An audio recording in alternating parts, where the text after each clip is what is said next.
शहर रायगढ़ की ठंडी रात थी।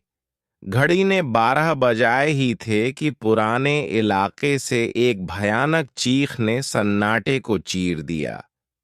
पास की कॉलोनी में रहने वाले लोग डर से जाग उठे।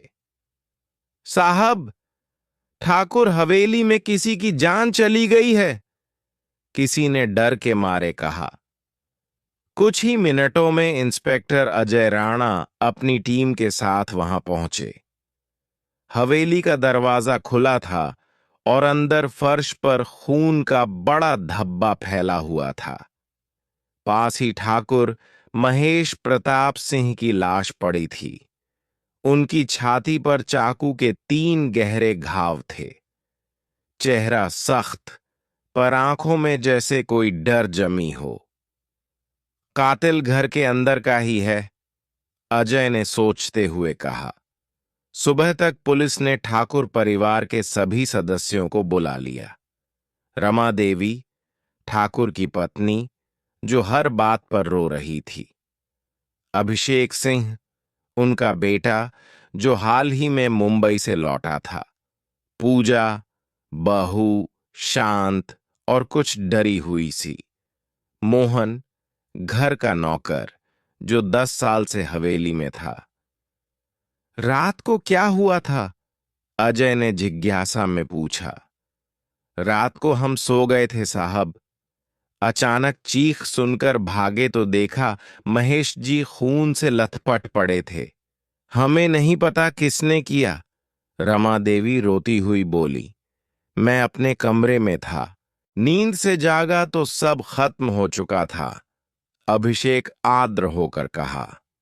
साहब, पिताजी के कई दुश्मन थे, जमीन के झगड़े चलते रहते थे, पूजा डरी हुई आवाज में बताई। मालिक ने कल ही किसी से फोन पर जोर से झगड़ा किया था, कुछ डील की बात थी, मोहन चिंतित होकर कहा।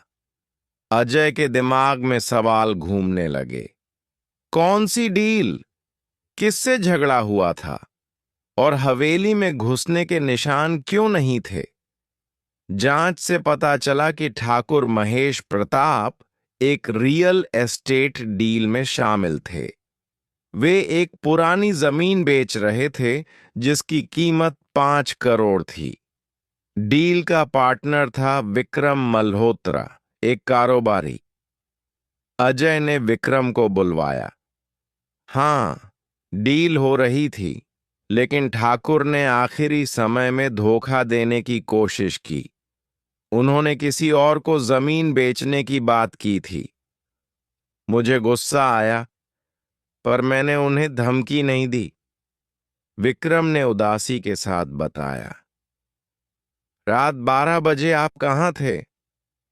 अजय ने सख्ती से पूछा।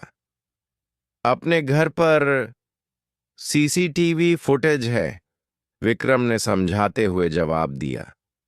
अजय ने फुटेज मंगवाया। विक्रम वाकई घर पर था। तो क्या विक्रम निर्दोष था, या किसी को उसने सुपारी दी थी?